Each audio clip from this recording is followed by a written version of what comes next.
Bonjour chers élèves, bonjour chers apprenants. Bienvenue sur la plateforme École au Burkina. Je suis M. Kinda, professeur certifié de lycée et collège en sciences physiques. C'est toujours un plaisir de vous retrouver pour partager ensemble notre passion commune, les sciences physiques. En chimie, nous allons poursuivre aujourd'hui. Nous avons vu ensemble le premier domaine, qui était la chimie générale. On a parcouru 7 chapitres. Donc aujourd'hui, nous poursuivons avec le deuxième domaine qui porte sur la chimie organique. Donc aujourd'hui, nous sommes au domaine de chimie organique.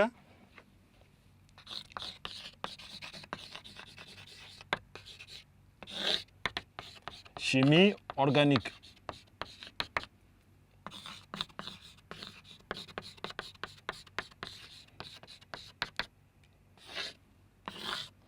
Donc, ces élèves, ces apprenants, cette partie, ce deuxième domaine que nous allons aborder ensemble, l'élève devra maîtriser d'abord les préalables de la chimie organique vue en classe de première. C'est-à-dire la notion d'alcool, d'alcane, la notion d'alcène, d'alcine et tout ce que vous avez vu comme chimie organique en première. Donc, comment écrire les formules si développer les formules brutes de différents codes. Donc, il est nécessaire pour l'apprenant de répartir, réviser ces notions-là pour mieux comprendre cette deuxième partie. Dans cette deuxième partie, nous avons 4 chapitres. Le premier chapitre porte sur les alcools. Le second va porter sur l'oxydation des composés organiques oxygénés. Au chapitre suivant, chapitre 3, nous verrons l'estérification et nous verrons là-bas également la saponification. Et au dernier chapitre, nous verrons les acides alpha-aminés, les amines ainsi que les amides. Donc, nous allons voir au premier chapitre, le chapitre 7, puisqu'on avait, l'autre côté, on avait voulu des chapitres 1 jusqu'à chapitre 6. Chapitre 7, les alcools. Donc, les alcools, on a des alcools tout autour de nous. Quand on dit alcool, on pense directement aux boissons alcoolisées. Voilà. Alors qu'il y a bien d'aliments qui contiennent des alcools, des produits pharmaceutiques aussi qui en contiennent.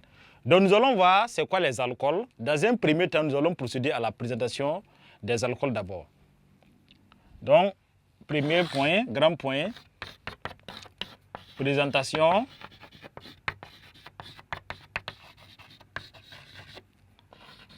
des alcools et des polyols. Les polyols qu'on appelle aussi des polyalcools. Donc, ces apprenants, quand on dit alcool, si on prend une boisson alcoolisée, telle que la bière ou le de l'eau, donc on va constater qu'il y a ce qu'on appelle de l'alcool dans ces composés-là. Donc, souvent, le pourcentage est indiqué 4% pour les boissons fabriquées en usine. Donc, globalement, c'est quoi un alcool? C'est quoi un alcool? Donc, les alcools, de façon générale, ce sont des composés organiques qui répondent à la formule brute. Donc, les alcools répondent à la formule brute. CN, H2N, plus DO. Donc, CnH2n plus DO. Et ces alcools-là sont classés dans la catégorie de ce qu'on appelle les monoalcools saturés. Monoalcools, c'est des alcools comportant un groupe fonctionnel. Donc, les groupes fonctionnels, on va noter groupe fonctionnel. Donc, pour reconnaître un alcool, si vous avez la formule semi-développée, là, vous allez regarder est-ce qu'il y a -OH. Donc, s'il y a le -OH, ça veut dire que vous avez affaire à un alcool. Mais s'il n'y a pas le -OH, probablement, vous n'avez pas encore affaire à un alcool. Donc, quand c'est un seul -OH, on dit que c'est un monoalcool. Donc, les monoalcools sont caractérisés par le -OH et lui, on l'appelle le groupe hydroxyle. Donc, groupe hydroxyle. Donc, voici. Et allant de la formule brute des alcools, on peut proposer pour un monoalcool saturé,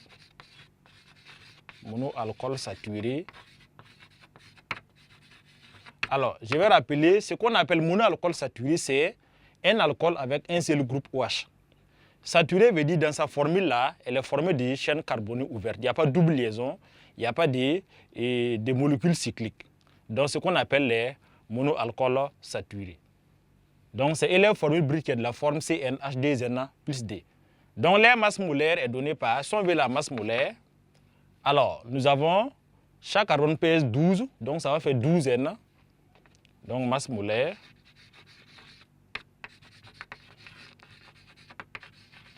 Donc ça fait 12 N. Les hydrogènes pèsent 1 gramme par atome d'hydrogène. Donc ça fait 12 N plus 2N plus D fois 1. Donc ça fait 2N plus D. Et l'oxygène, l'atome d'oxygène pèse 16 grammes. Donc la masse molaire alors va donner 12N plus 2N, ça fait 14N. D plus 16, ça fait 18. Donc voici à quoi répond la masse molaire d'un monoalcool saturé. Et cette même masse molaire, lorsque nous sommes dans les conditions où l'alcool est vaporisé, on peut déterminer la masse molaire en utilisant la relation M égale à V9 fois D, où D est la densité.